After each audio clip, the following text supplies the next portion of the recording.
Hi friends, എല്ലാവർക്കും Excel വിത്ത് ആഷിഫിലേക്ക് സ്വാഗതം. അപ്പോൾ ഇന്ന് നമ്മൾ നോക്കാൻ പോകുന്നത് എക്സലിലേക്ക് എങ്ങനെ ഒരു JPG ഫയൽ ഇമ്പോർട്ട് ചെയ്യാമെന്ന് നമ്മൾ നോക്കാൻ പോകുന്നത്. അപ്പോൾ അതിനായിട്ട് ആദ്യം നമ്മൾ ഇവിടെ എക്സൽ ഓപ്പൺ ചെയ്തിട്ടുണ്ട്. ഇതുപോലത്തെ ഒരു സ്കാനഡ് ഡോക്യുമെൻ്റ് നമുക്ക് കിട്ടിയെന്ന് വിചാരിക്കാം. അതായത് ഇത് ജസ്റ്റ് JPG ഫയലാണ്, അതായത് ഒരു സ്കാൻ ചെയ്ത ഫയലാണ്. ഇതിലിപ്പോൾ എംപ്ലോയിയുടെ നെയിം, ഡെസിഗ്നേഷൻ, ഡിപ്പാർട്ട്മെൻറ്റ്, സാലറി, അതുപോലെ തന്നെ പ്ലേസ് ഉണ്ട്. അപ്പോൾ നമുക്ക് ഈ ഒരു ഡാറ്റ, ഇത് സാധാ ഒരു പേപ്പറിലുള്ളൊരു ഡാറ്റയാണ്. ഞാൻ ഇത് ജസ്റ്റ് ഫോട്ടോ എടുത്തിട്ട് സിസ്റ്റത്തിലേക്ക് ഇട്ടതാണ്. ഇത് നമുക്ക് ടൈപ്പ് ചെയ്ത് കയറ്റണമെങ്കിൽ ഒരുപാട് ടൈമും കാര്യങ്ങളും കൺസ്യൂം ആകുന്നൊരു പ്രവൃത്തിയാണ്. കാരണം ഇവിടെ നോക്കിക്കഴിഞ്ഞാൽ നിങ്ങൾക്കറിയാം, ഏകദേശം 30ഓളം എംപ്ലോയീസിൻ്റെ ഡാറ്റയുണ്ട്. അപ്പോൾ ഇതെങ്ങനെ നമുക്ക് എളുപ്പത്തിൽ എക്സലിലേക്ക് ഒരു ഇമേജിൽ നിന്ന് എക്സലിലേക്ക് എങ്ങനെ ഡാറ്റ ഇമ്പോർട്ട് ചെയ്യാമെന്നാണ് നമ്മൾ ഇതിൽ നോക്കാൻ പോകുന്നത്. അപ്പോൾ എൻ്റെ ചാനൽ ആദ്യമായിട്ട് കാണുന്നവരാണെന്നുണ്ടെങ്കിൽ ജസ്റ്റ് ഒന്ന് ചാനൽ സബ്സ്ക്രൈബ് ചെയ്യുക. അതുപോലെ തന്നെ നിങ്ങൾക്ക് വീഡിയോയും കാര്യങ്ങളെല്ലാം ഉപയോഗപ്പെടുന്നുണ്ടെങ്കിൽ ജസ്റ്റ് ലൈക്ക് ചെയ്യുക, അതുപോലെ തന്നെ കമൻറ്റ് ചെയ്യാം.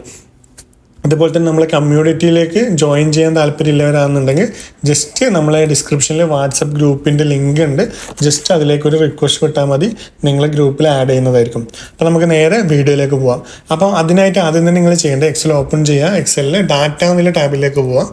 ഡാറ്റ എന്നുള്ള ടാബിലേക്ക് പോയി കഴിഞ്ഞാൽ ഇവിടെ ഫ്രം പിക്ചർ എന്ന് പറഞ്ഞിട്ട് കാണിക്കും. ഓക്കെ, ഇവിടെ കാണിക്കും ഫ്രം പിക്ചറിന്. അപ്പോൾ നിങ്ങളെ എക്സലിൽ നിങ്ങൾ ഈ ഒരു ടാബ് ഇല്ലെങ്കിൽ ഫ്രം പിക്ചർ എന്നുള്ളൊരു നോർമലി ഡാറ്റ എന്നുള്ള ഗ്രൂപ്പിങ്ങിലാണ് ഉണ്ടാവുക. ഇല്ലെങ്കിൽ നിങ്ങളൊന്ന് ജസ്റ്റ് എക്സൽ അപ്ഡേറ്റ് ചെയ്യുക.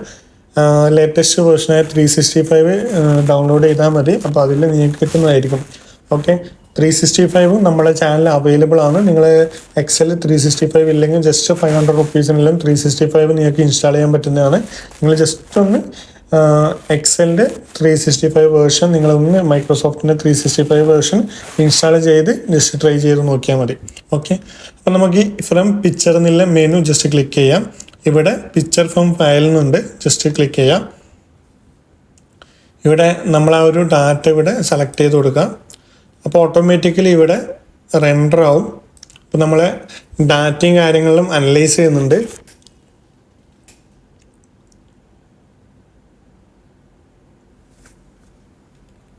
അപ്പോൾ നമ്മളെ ഡാറ്റ ഇവിടെ കംപ്ലീറ്റ് ആയി. ഇവിടെ നോക്കി കാണും. ഇതിൽ ഇവർക്ക് ഡൗട്ട് ഇല്ലത് ജസ്റ്റ് ഇവിടെ എന്താ പറയുക ഹൈലൈറ്റ് ചെയ്ത് കാണിക്കുന്നുണ്ട്. IT ഇവിടെ IT തന്നെയാണോ, നമുക്കത് ഓക്കെ ആണെങ്കിൽ ആക്സെപ്റ്റ് ചെയ്യാം. ഇത് 60, ഇത് എത്രയാണെന്നുള്ളത് 60,000, ഓക്കെ ആണ്, ആക്സെപ്റ്റ് ചെയ്യാം. ഇങ്ങനെ ഇത് ജസ്റ്റ് എക്സലിന് ഡൗട്ടില്ല കാര്യങ്ങൾ എക്സൽ ജസ്റ്റ് ഇത് റെഡ് കളറിൽ ഹൈലൈറ്റ് ചെയ്ത് കാണിക്കും. നിങ്ങൾക്ക് അത് ചെക്ക് ചെയ്യണമെങ്കിൽ ഇതുപോലെ ഓരോന്ന് ചെക്ക് ചെയ്ത് ജസ്റ്റ് ആക്സെപ്റ്റ് കൊടുത്താൽ മതി. ഇൻസേർട്ട് ഓൾവേസ് അടിച്ചാൽ ഇതുപോലെ നിങ്ങൾക്ക് ജസ്റ്റ് ആക്സെപ്റ്റ് ആകും. ഇവിടെ ഇതൊന്ന് ജസ്റ്റ് ശ്രദ്ധിക്കുക. ഇവിടെ ഡിപ്പാർട്ട്മെൻറ്റ് എന്നുള്ളത് ജസ്റ്റ് ഇപ്പുറത്തേക്ക് വന്നിട്ടുണ്ട്. ജസ്റ്റ് അതൊന്ന് കോപ്പി പേസ്റ്റ് ചെയ്യുന്നു. ഇവിടെ നോക്കിക്കഴിഞ്ഞാൽ നമുക്ക് അത്രയും എംപ്ലോയീസിൻ്റെ ഡാറ്റ ജസ്റ്റ് 1-2 മിനിറ്റ് കൊണ്ട് നിങ്ങൾക്ക് ഇതുപോലെ ഇമ്പോർട്ട് ചെയ്ത് കിട്ടി. ഇപ്പോൾ ഇവിടെ കാണാം നെയിം, ഡെസിഗ്നേഷൻ, ഡിപ്പാർട്ട്മെൻറ്റ്, സാലറി വന്നിട്ടുണ്ട്. സാലറി കാര്യങ്ങളെല്ലാം ജസ്റ്റ് ഒന്ന് സം ചെയ്ത് നോക്കുക, കറക്റ്റ് തന്നെയാണോ എന്നുള്ളത് നിങ്ങൾ ജസ്റ്റ് ഒന്ന് സം ചെയ്ത് നോക്കിയാൽ മതി.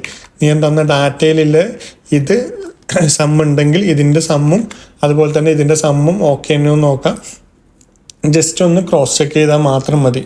ഓക്കെ, ഇത്രയും പണിയിലൊരു ഇമേജിൽ നിന്ന് ഡാറ്റാസ് നിങ്ങൾക്ക് എന്താ പറയുക കൺവേർട്ട് ചെയ്തിട്ട് എക്സലിലേക്ക് മാറ്റാൻ വളരെ എളുപ്പമാണ്. അതിനുശേഷം ഇത് ജസ്റ്റ് ഒന്ന് സെലക്ട് ചെയ്തിട്ട് നിങ്ങൾ ടേബിളിലേക്ക് കൺവേർട്ട് ചെയ്താൽ ഇത് ഒറ്റയടിക്ക് ടേബിളായിട്ട് മാറി. ഓക്കെ, അപ്പോൾ ചെറിയൊരു വീഡിയോ ആണ്, പക്ഷെ വലിയൊരു ടോപ്പിക്കാണ്. അപ്പോൾ ഇതുപോലത്തുള്ള വീഡിയോസും കാര്യങ്ങളും കാണുന്നുണ്ടെങ്കിൽ നമ്മളെ ചാനൽ തീർച്ചയായിട്ടും സബ്സ്ക്രൈബ് ചെയ്യുക. അതുപോലെ തന്നെ മറ്റു ഫ്രണ്ട്സിന് ഷെയർ ചെയ്ത് കൊടുക്കുക. Thanks for watching this video. It's me Ashif signing out.